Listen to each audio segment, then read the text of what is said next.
কালভেরির সেই পাথরগুলো ভিজেছিল, তবু মানুষের হৃদয় গলেনি।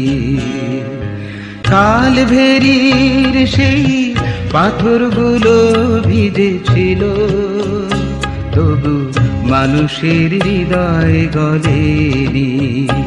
তারা প্রভু যিশু পবিত্র হাতে।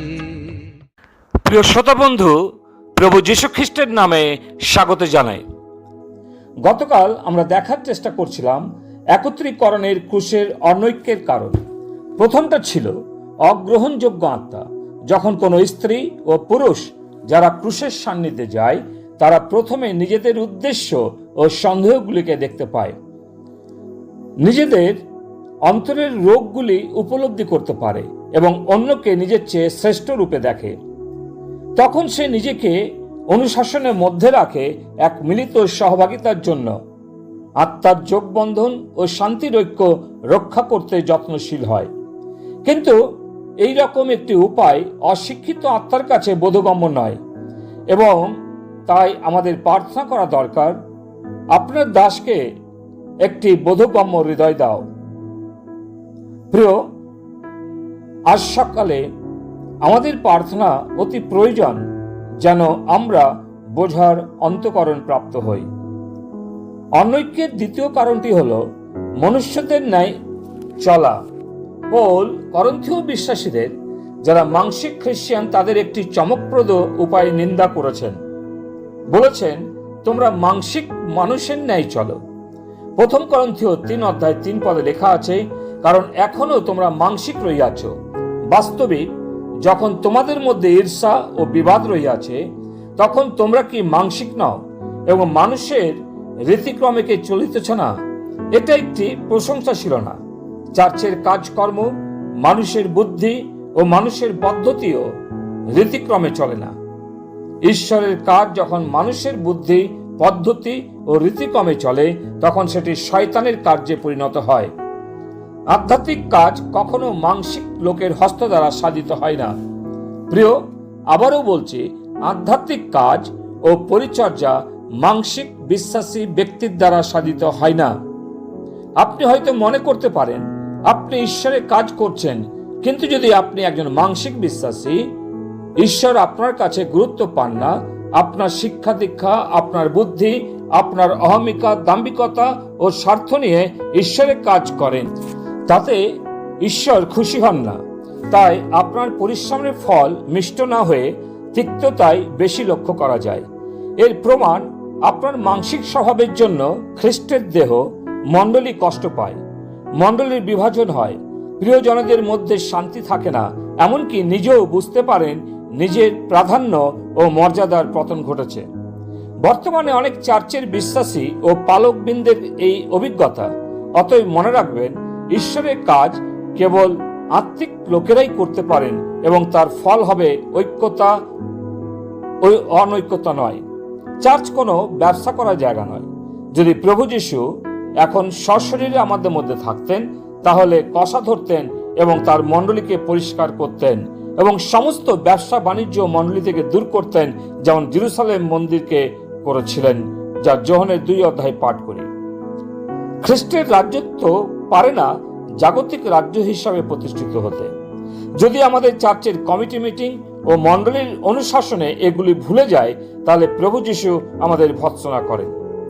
তোমরা মানুষের রীতি অনুসারে চলছ। যদি মানসিকভাবে মণ্ডলী বা চার্চ চলতে থাকে এবং অবিশ্বাসীদের মতো মণ্ডলীর টাকা পয়সাকে নিজের দখলে রাখার চেষ্টা করি, তাহলে তার ফলাফল ভালো হয় না।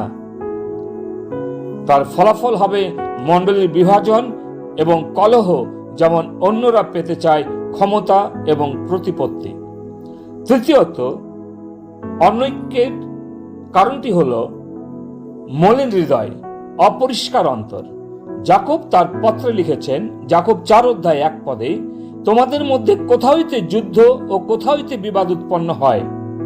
তোমাদের অঙ্গ প্রত্যঙ্গে যে সকল সুখাবিলাস যুদ্ধ করে, সে সকল হইতে কি নয়? এই দিনগুলিতে যখন ঈশ্বর সমস্ত বিশ্বাসীদের জন্য পথ প্রস্তুত করছেন, এবং আহ্বান করছেন এক উদ্দীপনার জন্য, তখন কি আমাদের মণ্ডলীগুলিতে ঝগড়া ও বিভেদ দেখতে পাই না?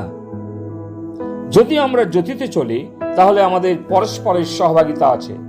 যদি আমরা নিজের মানসিক স্বভাবে চলতে থাকি, নিজের অহংকে নিয়ে, তাহলে অন্ধকারে একাই চলতে হবে। চতুর্থ কারণটি হলো নিজের আত্মকে অস্বীকার করতে হবে, মারতে হবে।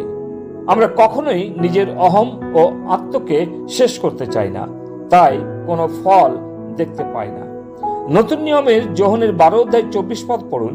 যতক্ষণ গমের বীজ মাটিতে পড়ে না মরে, তবে তাহার একটি মাত্র থাকে, কিন্তু যদি মরে তবে অনেক ফল উৎপন্ন করে।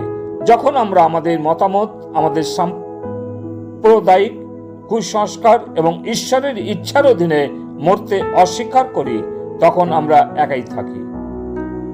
প্রত্যেকে নিজের নিজের ছোট দলের কাছে প্রচার করার দাবি করে সম্পূর্ণ সুসমাচার, যেখানে এক হিংস্র জগৎ, যার মাঝে মানুষ ভীত এবং সত্যের খোঁজ করছে। কিন্তু মণ্ডলীর কাছে প্রেমময় খ্রিস্টকে প্রেমপূর্ণ মণ্ডলীতে আশা করছে। অতএব আমাদের প্রস্তুত থাকতে হবে স্বয়ংকে মারার জন্য।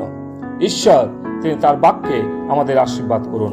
পিতা ঈশ্বর, তোমাকে ধন্যবাদ দিই যে আজকের সকালেও তুমি স্মরণ করিয়েছ যেন আমাদের মধ্য থেকে সমস্ত রকমের কলহ আমরা দূর করি। তার জন্য প্রভু, আমাদের আত্মকে অস্বীকার করতে হবে। তা করতে আমাদের সাহায্য করো। তোমার ক্রুশের নিকটে থাকতে আমাদের অনুগ্রহ দাও। প্রার্থনা প্রভু যিশু তোমার নামে চাই, আমেন। তারা প্রভু যিশু পবিত্র হাতে প্রেতের চিহ্ন এঁকেছিল। উখি দেশে বর্ষার আঘাত দিয়েছিল। লাল রক্তের ওই ফোটায় ফোটায় পাথরগুলো ভিজেছিল, তবু মানুষের